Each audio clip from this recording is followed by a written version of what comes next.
Kawhi Leonard was the best player in basketball. It's the only time in his life he's been the best player in basketball. Yeah, you go back to that finals when LeBron was with the Heat and Kawhi was with the Spurs, and you're talking about shutting LeBron James down. It didn't quite play out that way. Did he limit LeBron James?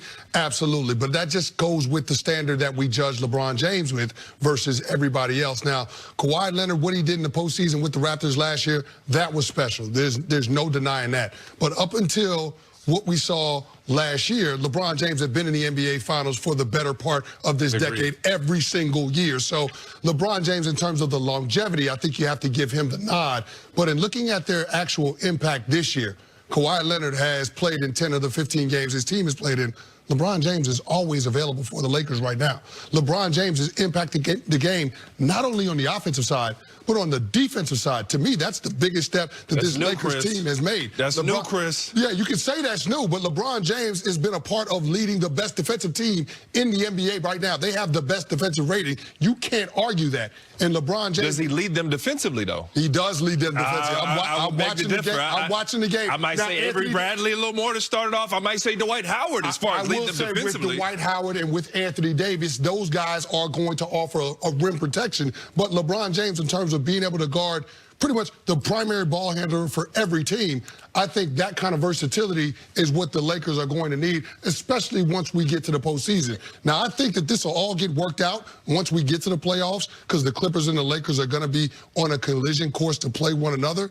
But in terms of how both players are playing right now, I don't think there's any comparison. LeBron James is the better player. Both Lakers and Clippers play tonight, both of them. I am certain LeBron's playing. I got no idea if Kawhi's playing. And you mentioned, we talked about all these things without mentioning something that strikes me as relevant.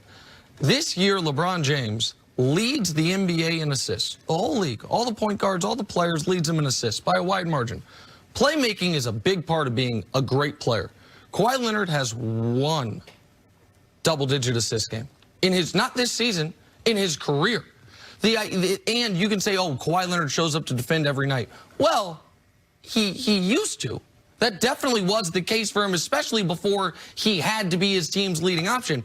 But I'm old enough to remember 9 days ago against the Houston Rockets where they're playing a zone defense, and when they're not playing a zone defense, Kawhi Leonard is standing in the corner guarding P.J. Tucker because they could have used somebody to stop Harden from dropping, I think it was 47 on their head, but Kawhi was not game for it that evening. So if we want to pick, again, if we want to pick the window of May of 2019 into June of 2019, Kawhi gets the nod.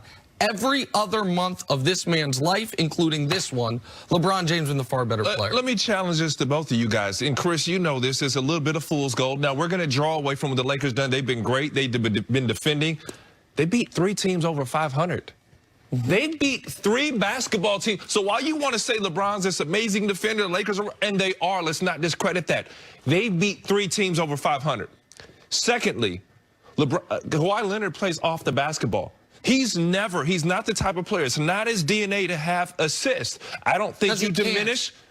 You cannot diminish a guy playing off the ball versus a guy on the ball and challenge assists. I would obviously give LeBron the nod there, but we have to find a way to match these guys up head to head. And last I checked, how's LeBron's body feel from playing late into June? Well, what do you mean? Because he didn't play. Because he didn't. After 8 straight 100-game seasons, you're right, one time he didn't. Kawhi had a 60-game season one year into June, and now he's played 2/3 of the basketball games. And for a guy who's not on the ball a lot, 5 turnovers per game, which equals his assists per game in the month of November, finds a way to turn the ball over a lot for someone who's not on the ball. Listen, Kawhi is a top 5 player in this league when healthy. He's not even healthy right now. He's right now the 4th best player in his own city. Nick. That's out of control, Nick. That's out of control. If he's healthy, he's the best player. Hey, how do we neglect what this man did in the playoffs last year? If he's healthy, what we're seeing right now is not the same version of Kawhi Leonard that we saw in the NBA playoffs. So we can't assign him that for the 2019-2020 season. I'm also excited to know that you believe Dirk Nowitzki at one point was the best player in the world, that Steph Curry was the best player in the world, that all these guys, while Kobe or whomever else was still playing, who I know you love, that those guys were the best players in the world. That's interesting. I will challenge Chauncey Billups for the belt. No. Hey, Chauncey. Shout out. But that's why I say head to head. If Kobe Bryant matched up against Dirk Nowitzki, They even after played winning him a head-to-head, and championship, LeBron went 37 and 12 I'm in a saying game Kobe 7 would and get busy. 1. Okay. I just don't buy it. I don't buy We it. saw them head-to-head the year before. What did LeBron do when Kawhi had the basketball? When We Kawhi gotta was take a guarding him? break. Ryan, thank you so much. Much more First Things First right after this. Spicy I need Friday. to get better than Paul George first, and then he can... Forget about vacuuming for months. The Roomba i7 Plus with clean base automatic dirt disposal and allergen lock bags that trap 99% of allergens so they don't escape back into the air. If it's not for my robot, it's not a Roomba. Hey, Pineapple, you know what would be fun? What? If we got in that blender.